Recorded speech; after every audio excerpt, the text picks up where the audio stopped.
Hello guys, today we will talk about the mixed and artificial feeding of infants, and I will explain it to you. My name is Tatiana Vanhanova. I am the assistant professor in the Department of Pediatrics.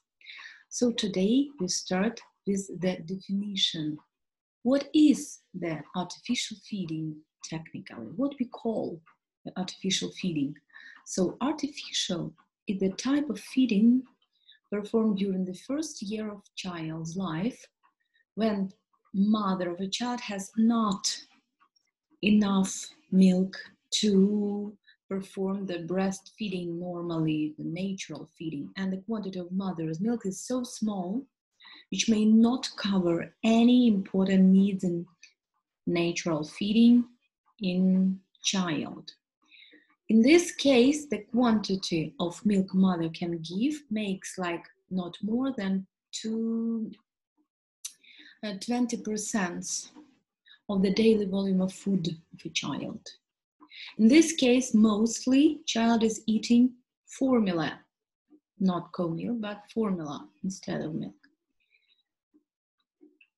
And there is as well the other type of feeding, which is called mixed. Mixed feeding is the type of feeding when child receives both and breast milk and artificial formula during his first half of a year of life. It is the case when mother daily volume of milk makes more than 20% of daily volume of food child needs, but less than 100%. That's why we give all mother milks we can have, and then we add formula to satisfy child needs in food.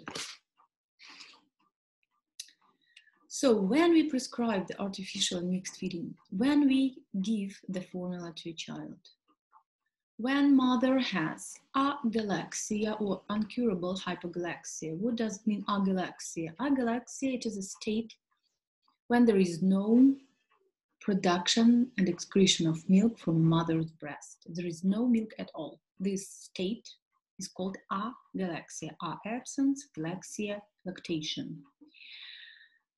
Or an uncurable hypogalaxia. Hypogalaxia, it is a state, pathological state when mother can give the lower quantity of milk than child needs.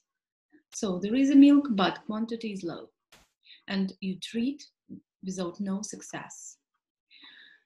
As well, mixed feeding is prescribed when mother has some chronic illness in decompensation, which may explain absence or important lack of breast milk. What illness do we mean? Like renal failure, chronic one usually, and severe renal failure, severe heart failure, respiratory failure, sometimes mental diseases like severe course of epilepsy with often attacks during the day, with high need in treatment of epilepsy with anticonvulsive drugs, which may make the lactation impossible.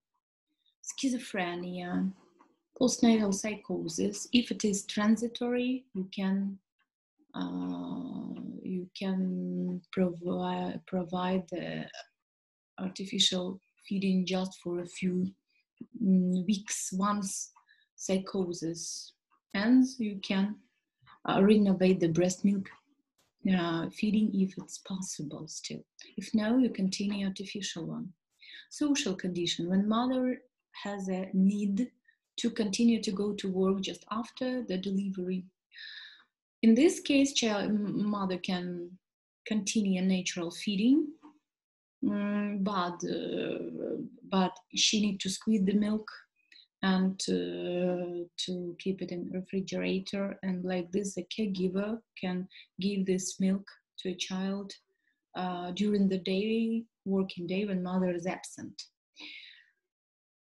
if it's not possible for the mother, you can feed the child while the day when mother is absent with formula, and then in the evening and in the morning, child is fed with breast milk. Like this, it is typical mixed feeding. Sometimes some severe diseases may be considered as the contraindications for the breastfeeding, like active tuberculosis. When mother is extremely contagious, yes, she can contaminate the child. AIDS, not HIV, but AIDS, because if it's HIV and if she received the treatment, sometimes it's possible to continue to breastfeed her child. Some other infectious diseases like syphilis, non-treated. While the treatment, you don't breastfeed your child. And the toxicomania, when mother receives some drugs, it's contraindicated to breastfeed the child, so the artificial feeding is prescribed. Sometimes we have some problems with lactation, with the breastfeeding. When temporary, the quantity of breast milk is decreased.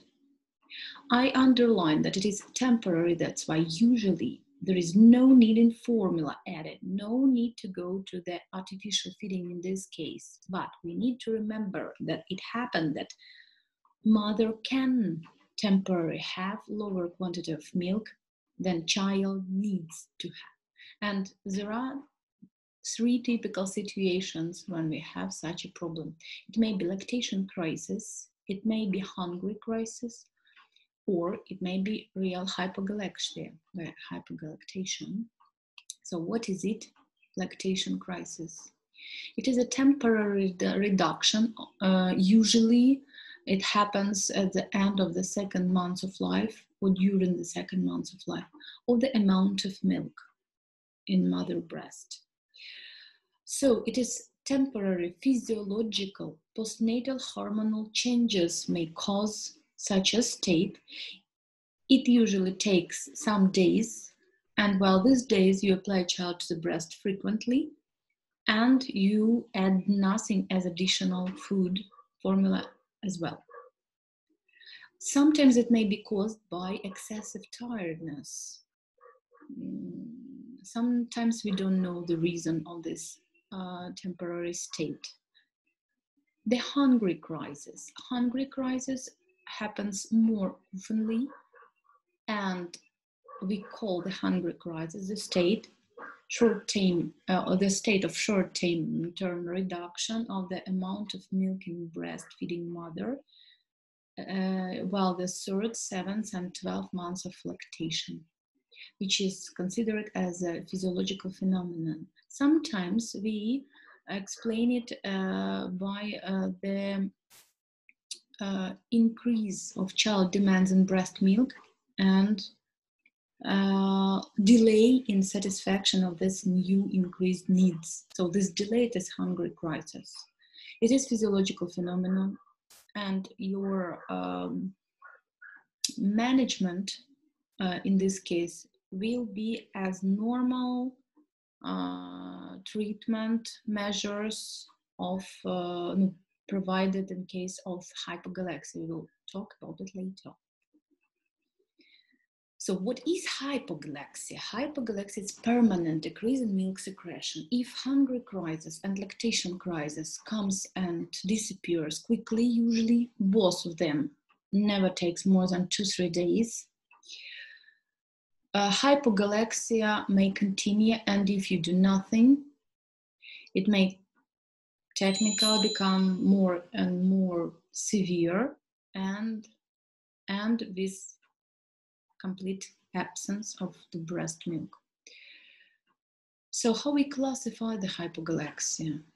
Hypogalaxia, according to the course of the hypogalaxia, may be primary or secondary. Primary, it is the hypogalaxia which happens just after the birth of a child, after the delivery, and primary hypogalaxia is extremely rarely happening, extremely rare case. I have seen maybe one primary hypogalaxia during whole my professional life, one only. I'm working with newborns.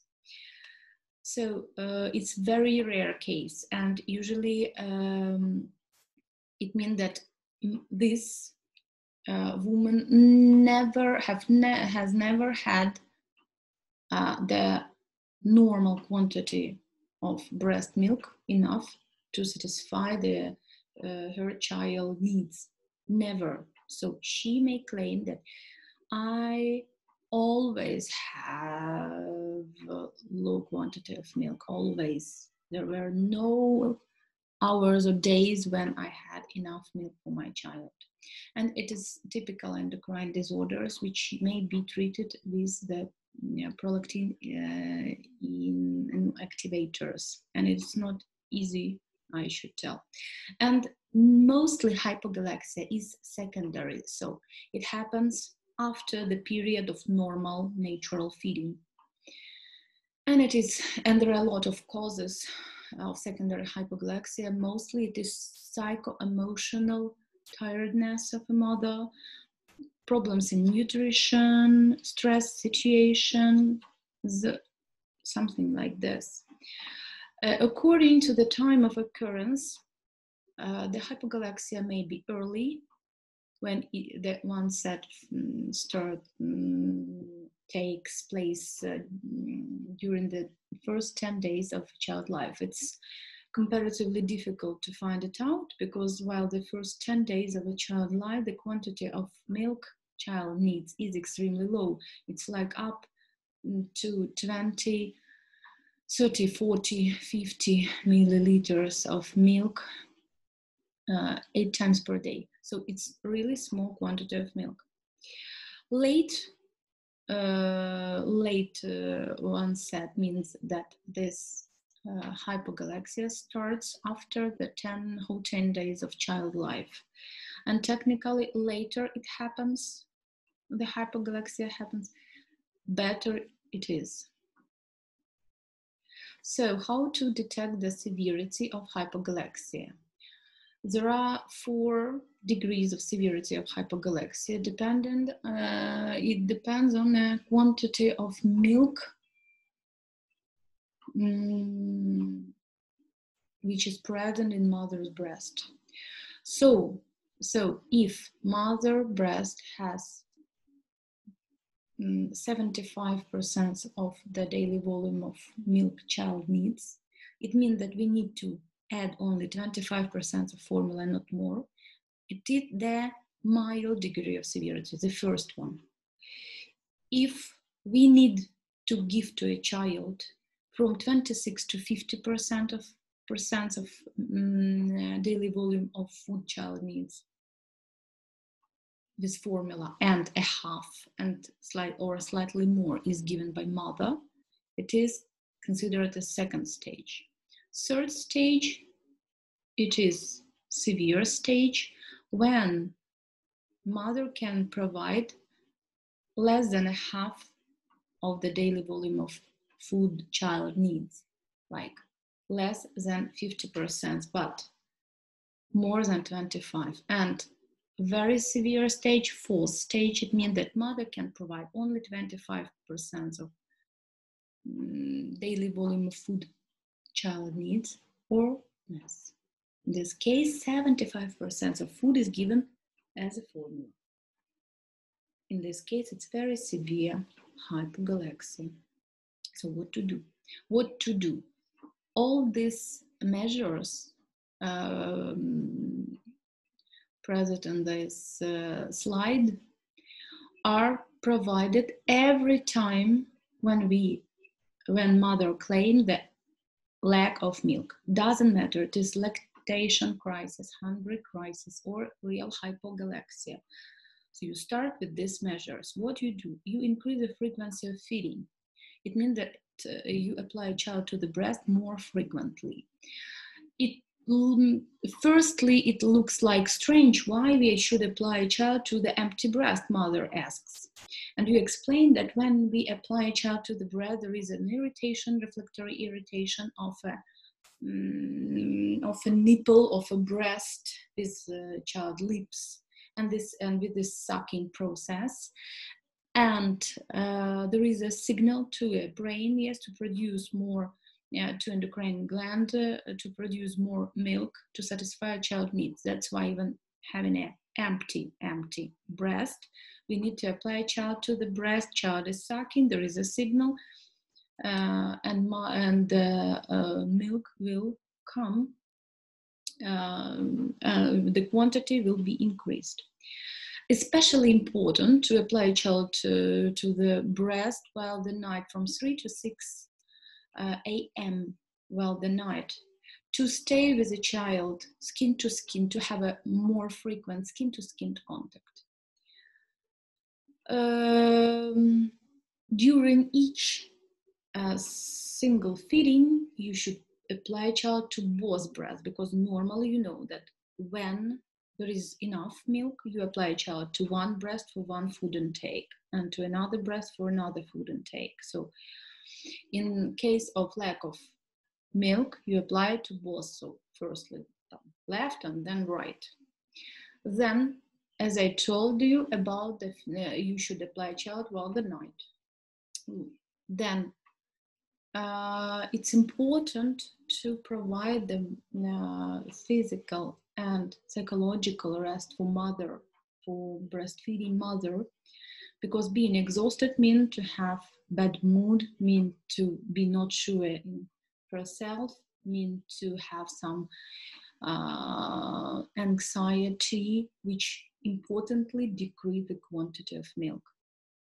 As well, it's important to explain to a mother how important is the psycho-emotional rest for her, and how important is to be sure that she will see her breast milk come back, because usually it happens. But when her mother phone her and tell, you see, we in our family had always bad lactation, that's why you as well will have it. So she's persuaded she has bad lactation. In 2 days she sees this with her eyes, and it underlines how important it is to explain to a mother that psychological state of the breastfeeding woman is the most important factor of good breastfeeding, of successful breastfeeding.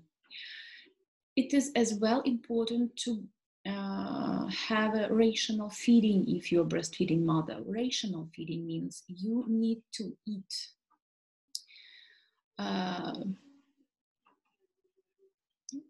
good food.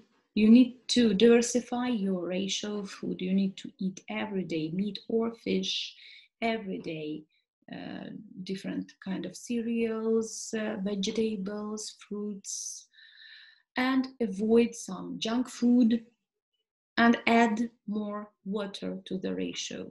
The caloric index, as Anastasia, I'm sure, has told you already, is not really importantly increased in the ratio of food of breastfeeding mothers, but the quantity of fluid is. You can use some tisanes with plants present in your own country. I have given to you some name of plants used in our country, but technically you can use plants widespread in your own country, but be attentive because it may be toxic, so check it, and be attentive, it may cause allergy as well. Ask about the digestive allergy in this family. So if all you have done is not successful and quantity of milk is permanently lower than child needs, you will prescribe the formula. First of all, how to find out that child receives not enough breast milk for him or her? Well, the day child is irritated, child is crying a lot, child has a rare urination less than 7 times per day, Child has rare defecation, less than once per day. Child is increasing his weight less than 30 grams per day or less than 600 grams per first month or 800 grams per the second and well, the other months of the first half of a year of a child's life. So increase in body weight is lower than we expect it to be. Child looks hungry. So what to do?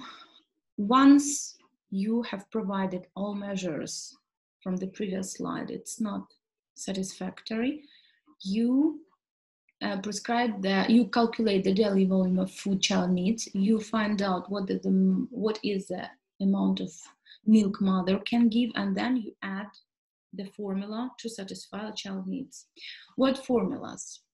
So first of all, we need to understand that all infant formulas, they are based on cow milk, mostly all, because we have some special formulas which are used for allergic, mostly children, and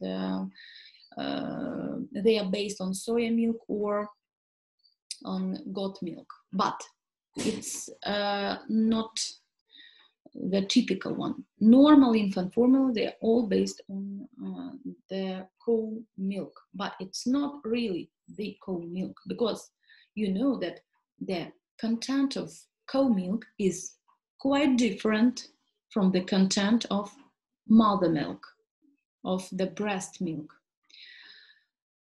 That's why we have this cow milk, and we change the using the high technologies, we change the nutritional profile of the cow milk to make it maximally close to the content of breast milk, to the profile of the breast milk. So how it is done? It means that macronutrients, what are they? What is it? It is fat, it is lipids, carbohydrates, and proteins, amino acids. So macronutrients are adjusted in quantity and quality, as well as microelements like iron, which are in lower quantity in cow milk, are added.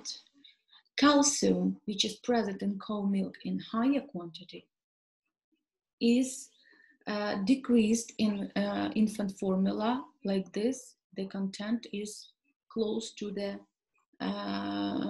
human milk. Composition of fat blends includes fatty acids. So you add arachidonic acid and you add as well probiotics, nucleotides, prebiotics, and some biologically active substances which are normally absent in cow milk, but they are extremely important for maturity, normal maturity of the process of maturation of the organs and systems of child. That's why, and they are present normally in breast milk, so they are added. What, guys, it's not possible to add to infant formula? It's not possible to add to infant formula still. Leukocytes, human alive leukocytes. It's not possible to add antibodies against a lot of different infections. It's not possible to add some biologically active substances present in milk. It's not possible to add active phagocytes, macrophages, for example.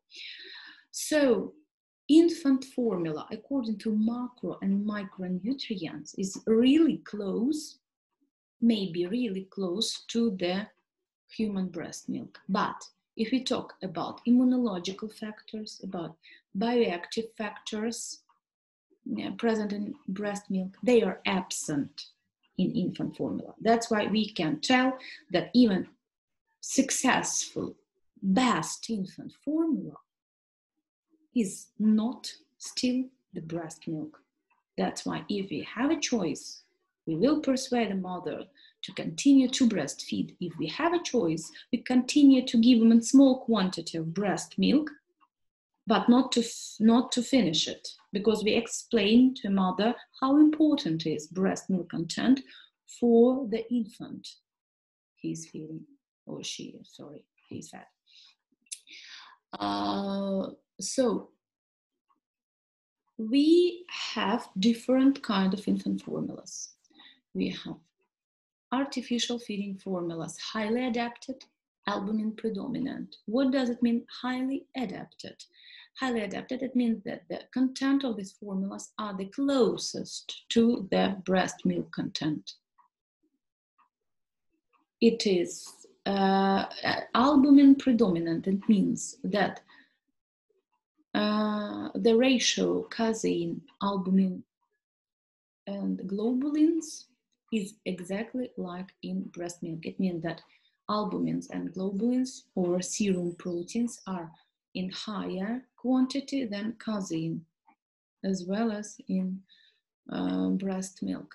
So these formulas are good for the feeding of child, well, the healthy, normal, healthy child during the first half of a year of his life. How to recognize them? It should be present, the name highly adapted, and number one, look here, number one, it means that it is formula albumin predominant, typically useful for a child while the first 6 months of life. Look, Frisa 1. Frisa, it's name of the line of these formulas. Frisa 1, Similac 1, Semper 1, Nan 1, what else? HIP 1. So everything 1 means albumin predominant, good for a child while the first 6 months of life. So I have already told you something about basic components of the highly adapted formula. So, and here it's just more exact. So look, I told you about the proteins and the amount of the where amount of the casein is reduced, because in breast milk there is a prevalence of serum proteins, not the casein. Amino acidic composition is more rich than normally in cow milk.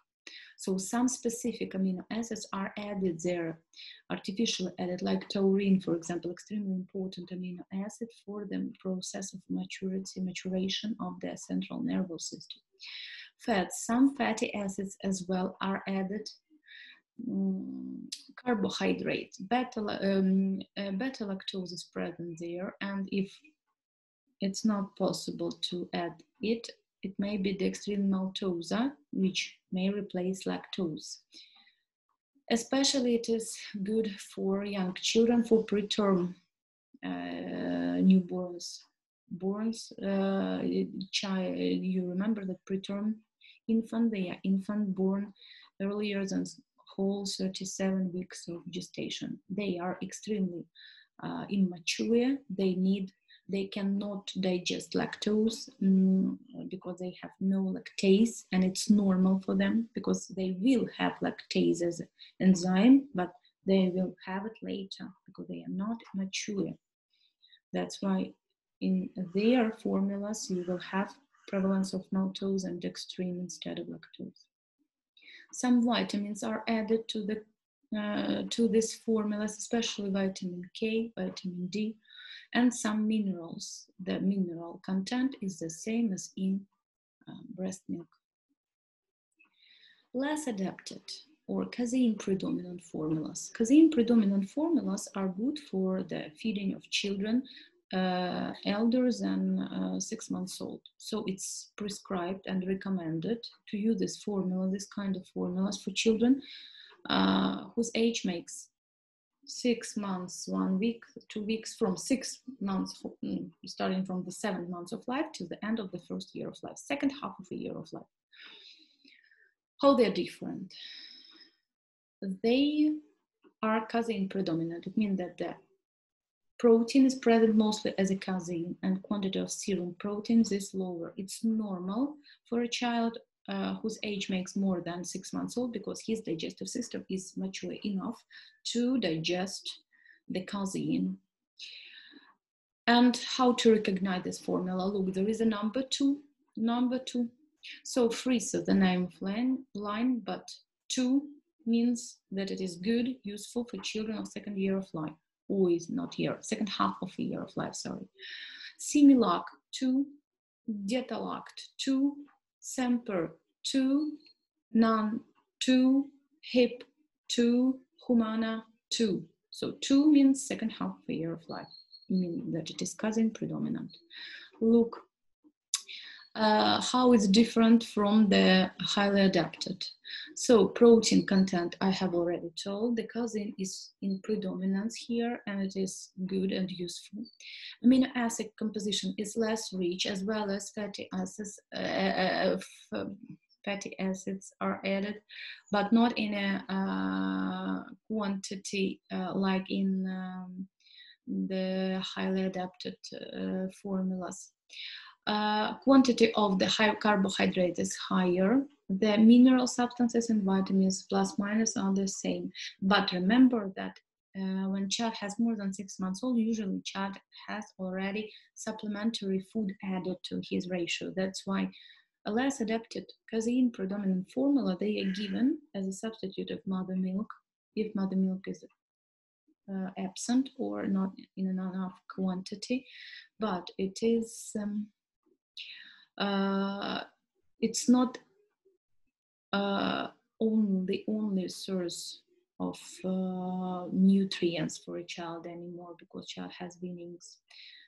That's why it can explain some specific changes of composition of especially in lipids and amino acids. We as well have partially adapted formulas. They may be given for a child of the first year of life. They as well are based on the cow milk, but they usually their content is adjusted, not completely. It means that protein component may stay casein, not serum proteins. It means that not all necessary fatty acids are added there, and the important benefit of these formulas is just that they are not expensive. They are much less expensive. That's why, as they are cheaper, some people may have it. And you being a doctor, to explain to parents what are the benefits of highly adapted formulas, because parents may think, oh, there is no big deal between the name. They are Similac here, Similac, so why should I pay more? Sometimes they can pay more, but they cannot understand why they should pay more. So you explain that the content profile of the partially adapted formulas is not as close as the content of breast milk, and it's not good for their children.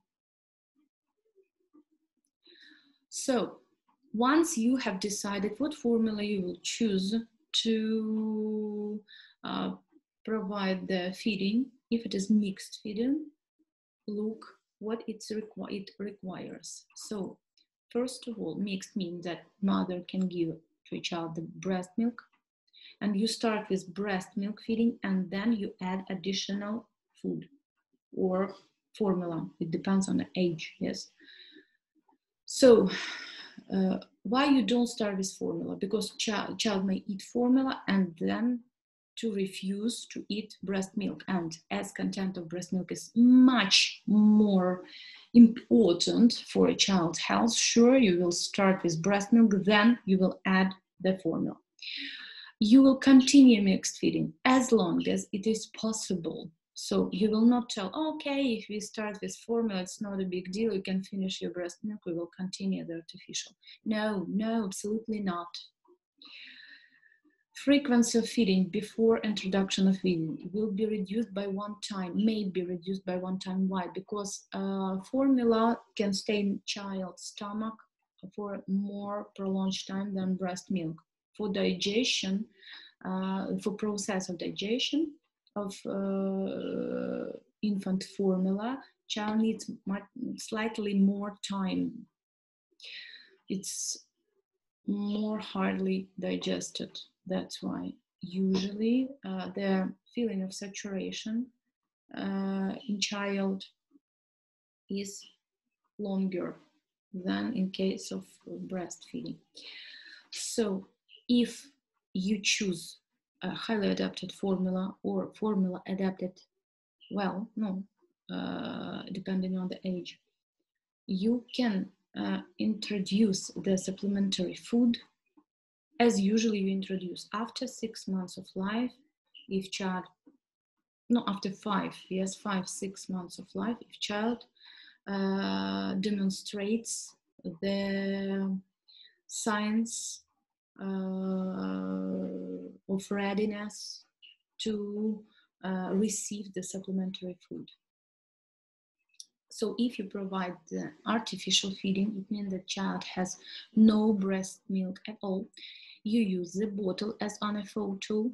You prepare the infant formula in the right way. Usually it's written, yes, how to do it.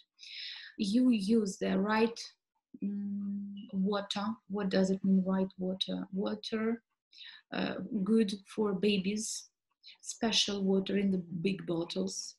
Especially it's important for countries where there is a very warm, hot climate, because in the countries like in Africa, for example, the frequency of intestinal infections is importantly higher, and the possibility to be contaminated with intestinal infections present in the water is higher in children from their countries. And technically it's maybe typical everywhere. For Ukraine for summer as well, it may happen. That is why you think about water you use. If you're not sure, you can boil the water. If you can buy the special water for babies, you can buy it, you should buy it. You should check the temperature of the formula prepared. Then you put the bottle in the right way, like this. Child look like on the picture, and like this child is not swallowing a lot of air, because if child is swallowing air, you will have aerophagia then, and child is regurgitating because of overeating of air, over swallowing of air. Usually artificial feeding requires regular feeding. At the same time, I told you that the saturation feeling is more prolonged in this case. Usually we need to give to a child a bottle every 3.5 hours during the first half of a year of a child. It's forbidden to change the formula oftenly. You need to give to a child at least 2-3 days to use to the formula prescribed. So if child refuses to eat all bottle during the first day of formula prescribed, it means nothing. Child can have slight reactions, digestive reaction on the new formula, like slightly more liquid stool, feces, or vice versa, which is much more often happen. Constipation, well, 2-3 days as a process of adaptation to new formula. It's not a big deal. Big deal, it's when child has a allergic rash, when child has vomiting after each food intake, when child has diarrhea, more frequently the feces, fluid feces, more often than 7-8 times per day. It is there are the signs of intolerance to the formula you have prescribed. In this case, you change, but it is, guys, extremely rarely happen with healthy children.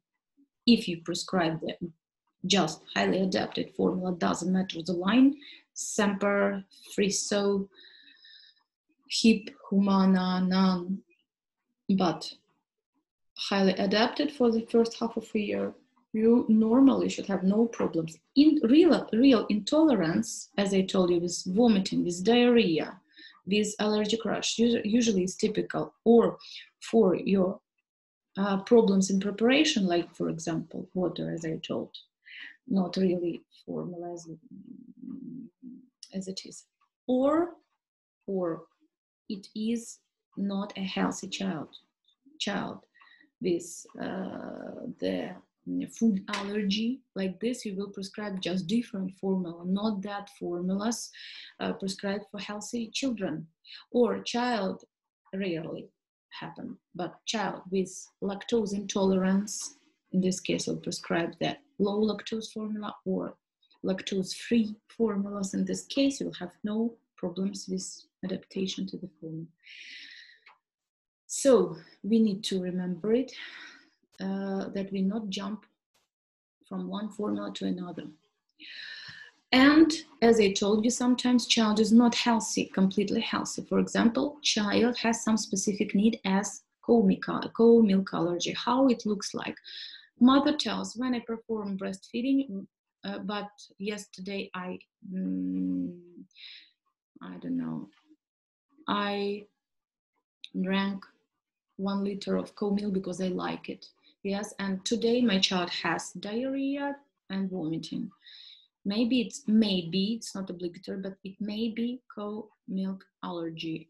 Or always when I have, my mother tells, when I have co-milk in my ratio food, always my child has a skin rash. Especially it's typical to have skin rash after 1 month of life. So if child is suspected to have co-milk allergy, for example, his brothers and sister, all family has this, or mother has co-milk allergy, or father has, so child is suspected to have it. You prescribe hypoallergic formulas, HR. Look on the formula. It is mentioned that HI, it is hypoallergic. How it's different from normal highly adapted formulas? So it's still highly adapted. Look, number 1. So it's still highly adapted infant formula, but it is HI. What does it mean?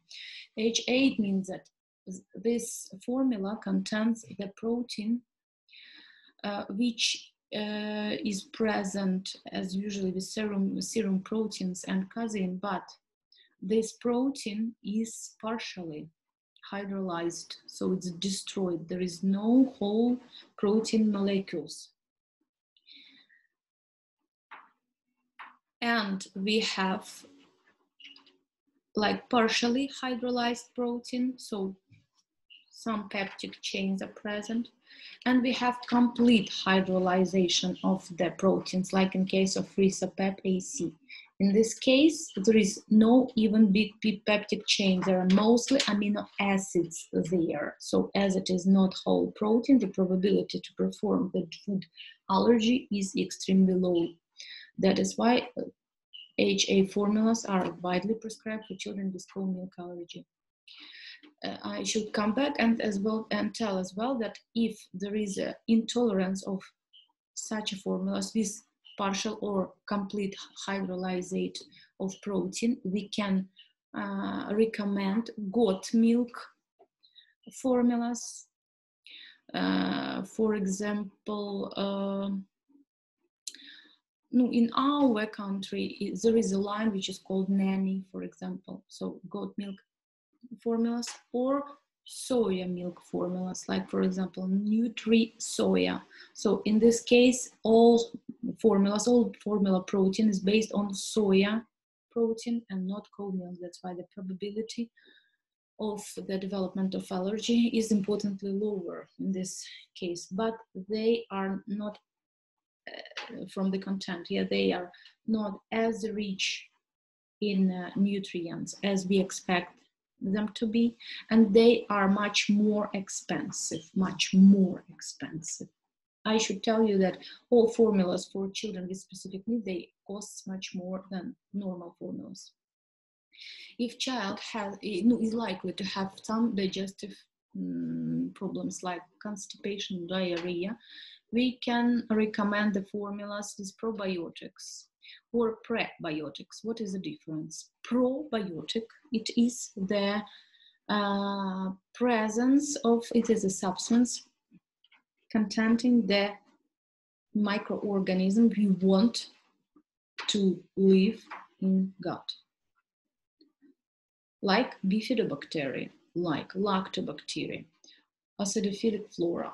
So usually it is included into the name of the formula, like non-bifidus, for example.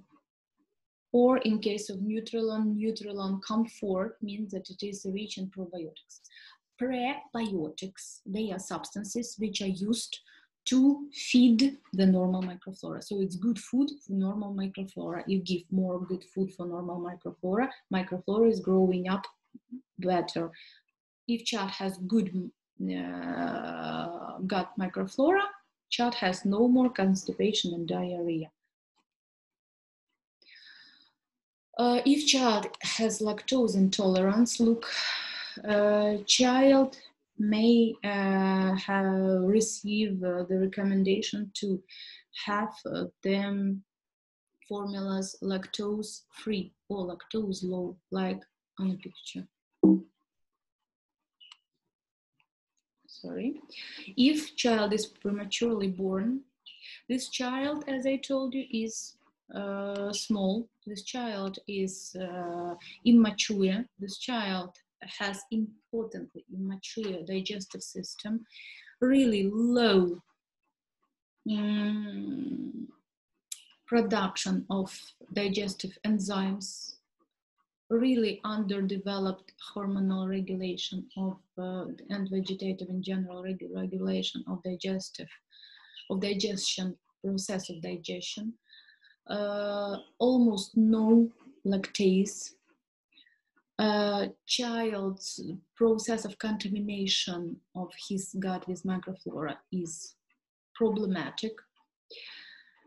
The immune resistant for bacteria, for the pathogenic bacteria is extremely low. That's why these children may develop different bacterial infections, and intestines may as well be affected by this infection. Like this, it may be present as the colitis development.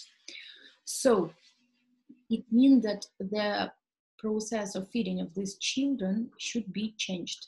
Look, on the picture, there is a rule of introduction of the breast milk in minimal volume starting from the second day of life of a child. So it is obligatory given. So breast milk in case of first, second, third day, first week of life, it will be colostrum, not real mature milk yet. But so this small quantity of colostrum is obligatory given to a child.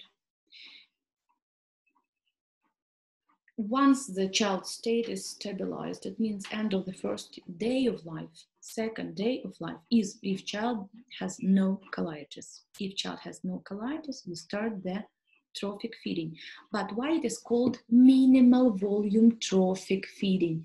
Why? Because the quantity of food given to a child makes 1 milliliter every 3 hours of life. 1 milliliter is extremely small quantity, and we understand that this quantity of milk is not enough to cover the child needs. That's why child will receive mostly parenteral feeding as well at the same time. So intravenously child will be given the amino acids, carbohydrates, fats, ions.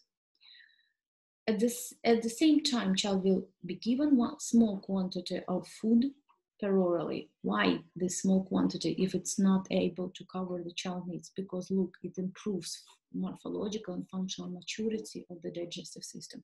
It decreases the probability of colitis and bad contamination of the gut with bad microflora. Why? Because of immune factors present in colostrum. It may reduce hyperbilirubinemia. Remember, it is jaundice.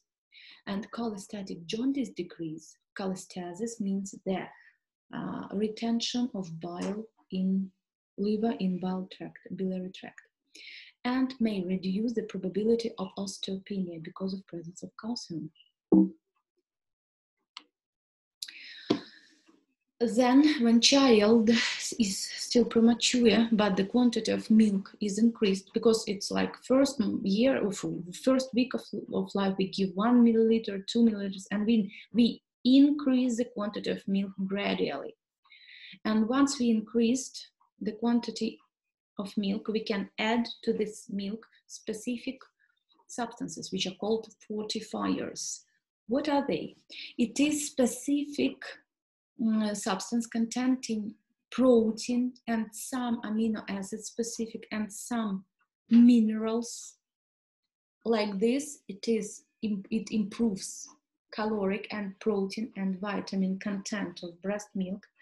So this fortifier is added to the mother breast milk and then given to a child. Like this, the mother breast milk becomes more rich in protein, in calories, and even in small quantity may satisfy the child needs better. Like this, you need lower quantity of parenteral feeding given, because parenteral feeding is not good and not natural, yes, for our life. So once child has 2,000 grams of weight, we usually finish fortifiers and we continue the normal breastfeeding, and we just follow the child process of growing up. Look, they are fortifiers. In our country, we have mostly Friso or Enfamil. In other countries, they have Nenatal, they have Similac. So there are a lot of liners of fortifiers. If mother has no milk to give to a child, you can use donor milk. If in your country there is a Lactarium, the bank of the donor breast milk. If it exists in your country, you can ask the breast milk from other women who is, this milk is checked for infection, it is pasteurized, so it's bacteria free, but it's still very good. So if you can provide it, you provide this. If you can't provide the donor breast milk supply to a child, you can prescribe the specific formula used for young children born prematurely. This formula are given to a child till the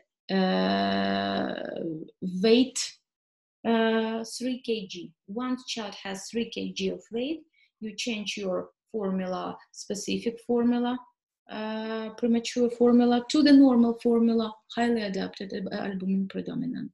So when child has the weight lower than 3 kg of weight, 3 kg, and he's premature, you give a specific premature formula. How to recognize? Look, name of the line Frisa, but there is no 1, no 2, but prematurity. So pre, none, pre, Friso, pre, Bona, pre, Pilti, pre, or 0 as well. It is the sign of the formula given to premature children. How they are different, this formula? How they are different, sorry. So the content of this formula is lactose free. I told you instead of lactose, there is a dextrose or maltose, because these children have no enzyme to digest lactose. Lactase is absent. That's why they have no lactose in their feeding.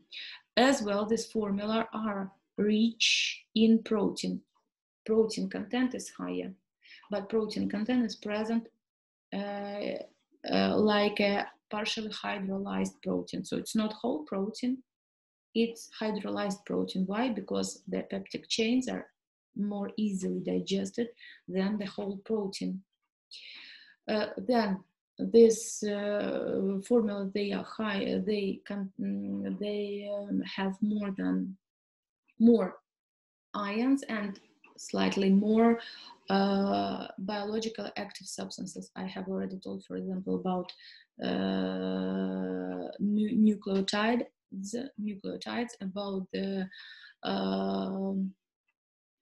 taurine, because the need in these biologically active substances is higher in children prematurely born. That's why it is a way to adapt this formula to these needs.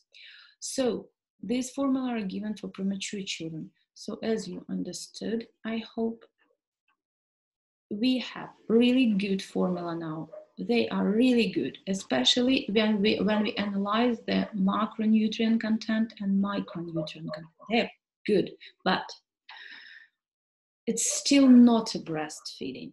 There is no immune factor. There is lower quantity of probiotic factors. They are useful, yes, for good contamination of gut flora, for normal formation of immune system. That is why breast milk stays the best food for a young child during the first year of his life. That is why. Remember it when you will organize a mixed or artificial feeding. When you can give to a child even small quantity of mother breast milk, continue to give it to this child and explain to a mother how important is breastfeeding for her child. Thank you very much. Have a good day. Bye.